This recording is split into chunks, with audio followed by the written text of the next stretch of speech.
Special needs students in primary and secondary schools on the rise. Dramatic testimonies at one court fire public hearing.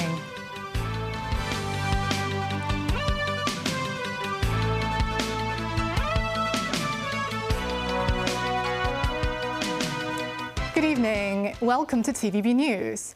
The independent committee investigating the Tai Po fire continued public hearing with dramatic testimonies on Thursday. Mimosang reports. The public hearing resumed at Central City Gallery. Under the guidance of the committee's senior counsel, Victor Dawes, a couple of one-foot court residents spoke about proxy vote issues at the estate's owners' corporation meeting. Danny Fong, a Wang Tai House resident, claimed Packy Wong, a DAB district councillor and former consultant of the estate's owners' corporation, exerted influence in meetings. He said a group of people would accompany Wong to those meetings, who often threatened other attendees. At the meeting to decide on Prestige Construction and Engineering as a renovation contractor, Fong said he had witnessed Wong's associates lined up to receive proxy votes. The resident told the committee that one of Wong's people had contacted him on mobile, asking him to help Prestige become the contractor. Dawes questioned if he knew the person. Fong said he didn't. A Wanji House resident, Tai Chi Man, said Packy Wong had once collected a proxy vote from his mother. Tai went to Wong's associates after hearing the news to retrieve the vote. He managed to take the vote back despite obstructions in the process. Asked if he had anything else to say to the committee, Tai commented that Tony Choi, the former chairman of the estate's owners' corporation, changed after taking the post, turning a deaf ear to residents' concerns. Witness Ng Pui Kwan, a subcontractor who handled the external wall maintenance of Wang Chen House, Wang Tai House, and Wang Gin House, also testified. Ng told the committee that it's his first time using foam boards to seal the windows for protection before chiseling. He said the board stayed on afterward because his boss, a man surnamed Im, said so. Im owns the company Hoi Tak Construction Engineering. Ng said Prestige had instructed him to replace the fireproof windows at the backstairs with movable boards every 5 floors. Ng admitted that the replacement was not necessary but merely brought convenience to workers so they can get in and out. When Lee Shu-woon, the committee's counsel, asked Ng if he knew about the danger of removing the windows, the subcontractor said no. Zhang Wenhai, another subcontractor who conducted the window shielding at Wandao House, also told the committee that he was asked not to remove the boards. Lee Jung-ho lost his mother, brother, niece, and helper who lived on Wang Tai House 19th floor. Lee called his mother every 15 minutes on the day. By 9 p.m., Lee's family was still trapped in the flat. Lee rushed to a FSD's command center to report his family's situation. In return, the officer said his family had contacted the authorities 8 times. Lee recalled hearing the radio transmission from frontline firefighters that they had trouble reaching the 14th floor. Final witness Lee Guo-hong, who had read Prestige renovation contract, said the contractor would conduct work differently to what the document said. He said Prestige and the owners' corporation discussed the changes verbally. The committee also heard that Lee had made phone calls twice to the FSD in 2024 regarding concerns over foam boards and fire doors, but the government's barrister said authorities couldn't find a call record for foam boards. Mimosang, TVB News. The number of students with special educational needs, or SEN, in public primary and secondary schools has surpassed 71,000 this academic year. It marks a 5.67% increase year-on-year. Notably, the number of secondary schools SEN students with mental health conditions has jumped by nearly 20%. Samantha Lee has the story. In Hong Kong's education system, SEN refers to students with special education needs, ranging from learning difficulties to physical or mental health challenges, who require extra support to succeed in the classroom. According to the Education Bureau, there are nearly 33,000 SEN students in public primary schools in this school year. In secondary school, the figure stands at over 38,000, marking a 6.4% annual increase. Out of 9 SEN categories, students with special learning difficulties, ADHD, and autism make up the largest groups. However, students with mental health conditions saw the most dramatic surge. There are now 1,580 secondary school students in this category, a nearly 20% annual jump, and more than double the figure from 6 years ago. A secondary school principal, Wang Qinho, noted that many ASEAN students are being diagnosed at a primary level and stay in the mainstream schools as they grow up. He believes this growing trend is likely due to an increase in resources. 比較見得到嘅就係 ADHD 咧。 We are seeing more cases like ADHD in mainstream schools, said Wang. With better assessment tools available, the numbers are increasing as the system is now more efficient. Also, parents are becoming more accepting. They are more willing to let their children get tested and supported. In 2024-25, ASEAN students account for 13.6% in mainstream secondary schools and 12.9% for primary schools. Meanwhile, a psychologist warned that by the time an ASEAN student enters secondary school, the best chance for treatment may have already passed. 到中學嘅時候，好多嘢已經發展咗。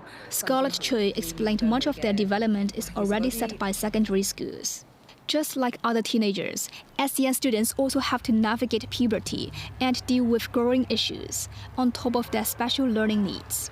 She added when students show significant gaps in cognitive or social skills, parents should consider specialized schools so that their children can receive professional training and therapy. Samantha Lee, TVB News. US President Donald Trump has said in a television interview that he thinks the war in Iran is very close to over. This as Pakistan's Prime Minister is on a regional tour of Middle East countries to try and mediate in negotiations between Iran and the United States. Meanwhile, China's Foreign Minister Wang Yi said that China supports maintaining the momentum of the ceasefire and peace talks, which is in the interest of the Iranian people. Tracy Furness has more. In an interview with Maria Bartiromo of Fox News Business, US President Donald Trump was optimistic the conflict between the US and Iran would soon end. I think it's close to over, yeah. I mean, I view it as very close to over. You know what? If I pulled up stakes right now, it would take them 20 years to rebuild that country. And we're not finished. We'll see what happens. I think they want to make a deal very badly.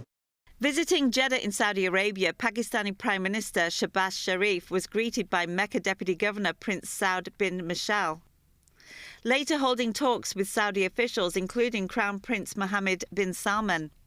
Sharif's visit comes amid a regional tour as his country seeks to mediate in negotiations between Iran and the United States.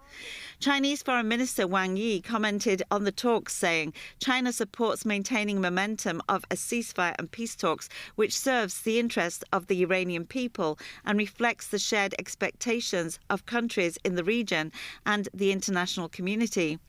This, as the White House said, the US and China corresponded at the highest level with regards to the Iran war. Well, as you know, the president spoke about the letter with respect to he and the correspondence between he and President Xi. President Xi assured the president that they are not supplying Iran with weapons throughout this conflict, and that assurance was made to the president. It's obviously something the administration keeps close tabs on with respect to tariff. Tracy Furness, TVB News. US Treasury Secretary Scott Bessent warned on Wednesday that the US is preparing to ramp up economic pain on Iran. He said what is being prepared would be the financial equivalent of the bombing campaign. In addition, he said Washington has told countries that if you're buying Iranian oil, that if Iranian money is sitting in your banks, we are now willing to apply secondary sanctions. He said he has warned 2 Chinese banks. I will tell you that 2 Chinese banks received letters from the U.S. Treasury. I'm not going to identify the banks, but we told them that if we can prove that there is Iranian money flowing through your accounts, then we are willing to put on secondary sanctions. Responding to Bessent's sanction threats, Chinese Foreign Ministry spokesperson Guo Jiakun said on Thursday that China always opposes illegal unilateral sanctions that have no basis in international law and are without authorization of the UN Security Council. And still ahead. The Pope in Cameroon calls on government to break the chain of corruption. White House shows off plans for the Triumphal Arch. And hospital authority pledges to improve data security after an earlier large-scale leak.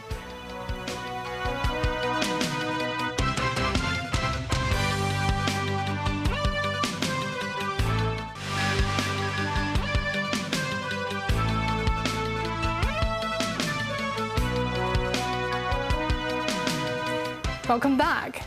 Pope Leo XIV has arrived in the Central African nation of Cameroon, where he delivered a masterclass on wielding authority legitimately to President Paul Biya, who consolidated his 4-decade grip on power with a contested election last year that gave him an 8th term in office. Tracy Furness has more. On arriving in Cameroon, the Pope was greeted by the country's Prime Minister Joseph Dion Ngute. People lined the streets waving as the Pope's motorcade went by on its way to the presidential palace, where Cameroon's President Paul Biya greeted him. The Vatican had said that fighting corruption in the mineral-rich Central African country would be one of the themes of Leo's visit, and the American Pope did not hold back in addressing Biya and government authorities in his arrival address at the presidential palace. He said, in order for peace and justice to prevail, the chains of corruption which disfigure authority and strip it of its credibility must be broken. Hearts must be set free from idolatrous thirst for profit. True profit comes from integral human development, that is, the balanced growth of all the aspects that make life on this earth a blessing. On the first day of his trip, Pope Leo visited a children's orphanage. Leo has 2 major events in Cameroon, with the highlight a peace meeting on Thursday in the country's northwest city of Bamenda, which has been plagued by separatist violence. English-speaking separatists launched a rebellion in 2017 with the stated goal of breaking away from Cameroon's French-speaking majority and establishing an independent state. The conflict has killed more than 6,000 people and displaced over 600,000 others, according to think tank the International Crisis Group. On the eve of the Pope's arrival, the English-speaking separatists announced a 3-day pause in fighting to allow safe travel for his visit. Tracy Furness, TVB News. US President Donald Trump's design for a triumphal arch he once built at an entrance to the US Capitol is coming before a key federal agency for review and possible vote to approve it. The arch would stand 76.2 meters from its base to a torch held aloft by the Lady Liberty-like figure atop the structure. The figure would be flanked atop by 2 eagles and guarded at the base by 4 lions, all gilded. The structure would dwarf the Lincoln Memorial, which stands at 30.2 meters tall. Opponents filed a lawsuit seeking to block planning and construction of the arch. Still, White House Press Secretary argued the arch is a project all Americans of all political persuasions can support ahead of the 250th anniversary of the U.S.'s independence. Beginning construction this year on the architectural arc is a fitting way to commemorate the 250th anniversary of American independence. Great nations build beautiful structures that cultivate national pride and love of country, and this triumphal arc should be a project that all Americans of all political persuasions can support, because it's a monument for every American to celebrate 250 years of our nation's proud history. And again, the plans for this will be submitted tomorrow. We'll have many more announcements with respect to our 250th anniversary in the coming months as we look forward to the 4th of July. Foreign Ministry on Thursday issued a notice warning citizens of security risks traveling to the United States and advised citizens not to enter through Seattle's airport. The ministry said recently about 20 Chinese scholars traveled to the U.S. and were subjected to unreasonable questioning by U.S. Customs and Border Protection officers at the Seattle-Tacoma International Airport. The scholars held valid U.S. visas. The notice stated that Chinese nationals planning trips to the U.S. should strengthen their awareness, avoid entering through this airport, and make all necessary preparations, citing repeated incidents of malicious questions and harassments against Chinese scholars. The BBC in the UK said on Wednesday that it plans to cut up to 2,000 jobs to save 10% of its annual budget over the next 2 years. The layoffs announced during a call with staff are the largest in more than a decade at the British broadcaster. Officials cite inflation, pressures to license fee and commercial income, as well as a turbulent global economy as the reasons for the reductions. The BBC is funded by an annual license fee, which recently rose to £180, paid by all UK households who watch live TV or any BBC content. The Labour government has vowed to ensure the BBC has sustainable and fair funding, but has not ruled out replacing the license fee with another funding model. Regarding the data breach involving more than 50,000 patients at United Christian Hospital, the hospital authority is considering suspending the contractor's eligibility to bid on future projects until the investigation is complete. The HA also stressed that the data breach occurred in the peripheral system, not the central system that holds all patients' records. Samantha Lee has more. The probe on the large-scale data leak is still ongoing. So far, a system developer has been arrested for allegedly downloading patient data without authorization. In response to public concern over whether its cybersecurity measures are adequate, the hospital authority said they have stepped up efforts to ensure sensitive data is well protected. Immediately following the incidents, we have tightened the access of all vendors to all vendor-supplied systems. The second thing that we did is to have an emergency security scan and review of our systems to make sure that we have no vulnerabilities and there are no more sort of security risks at the moment. And the third thing that we did is we stepped up our 7x24 Security Operations Center surveillance to make sure that we will have an early detection of any anomalies or risk of data exposure. Samantha Lee, TVB News. The Ombudsman's office has conducted an investigation into the government's work in combating cruelty to animals. The office made 45 improvement suggestions to the government. The investigation focuses on the work of the Agriculture, Fisheries and Conservation Department on targeting animal cruelty, including the department's protective measures and regulation of animal traps. The Ombudsman said some cases have shown that the department failed to check on the abused animals, while they used information available at the time to assess whether there was animal cruelty. The office has asked the AFCD to increase its effort in detecting and removing illegally deployed animal traps at an early stage through regular patrols. And that's the news. Thank you for watching.